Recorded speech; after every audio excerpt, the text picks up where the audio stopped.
نیوز پریس چینل لیدونکو السلام علیکم ستړي مشئ په موکړه تازه لاندو مهم خبرونو ته ریپورت د آی اس آی مشر په واشنگټن کې د سی آی ای مشر سره د امنیت په موضوع خبرې کړي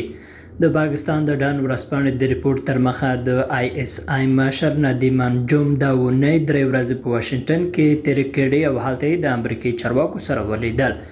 دوړو هیوادونو تر اوسه د خبرو جزئیات نه دي خبره کړي خو فکر کیږي چې دغه خبرې به دوه اړخیزو امنیتي اندېښنو د افغانستان پر وضعیت شوي وي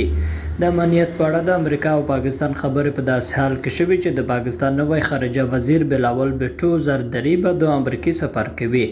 د بلاول دا سفر به په پاکستان کې د نوي حکومت د راتلو او د امریکا او پاکستان په اړیکو کې د غیر معمولي پرمختګونو وروسته ترسره کیږي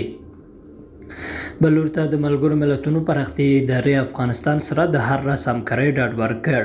د افغانستان د سوداګرۍ او پانګونې خونې او د افغانستان لپاره د ملګرو ملتونو د پراختیایي ادارې مسؤلینو په دې هیواد کې د روان اقتصادي وضعیت او د پانګوالو او سوداګرو پر وړاندې د پرتو ستونزو په اړه خبرې وکړې دغه خونې په یوه خبرپاڼه کې چې تېره ورځ نوښت یې خپره کړې ویلې دواړو خواوو په دې آنلاین ناسته کې د خونې چارواکو د افغانستان لپاره د ملګرو ملتونو د پراختیایي ادارې له مسؤلینو غوښتي چې د بهرنۍ پانګوالو د جذب او په افغانستان کې د روانو اقتصادي حالاتو د معلومولو په موخه یوه هر اړخیزه سروې ترسره کړي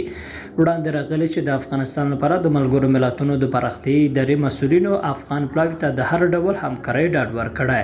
د افغانستان سوداګرۍ او پانګونې خونې چارواکي دا سمال له ملاتړ کوونکو مؤسسو سره ناسته کوي چې د راپورونو پر بنسټ د طالبانو بیا ځلې واکمنېدو سره د افغان سوداګرو او په ټوله کې اقتصادي ستونزې زیاتې شوي درنو لیدونکو له ملتیا مو مننه ښه اوسئ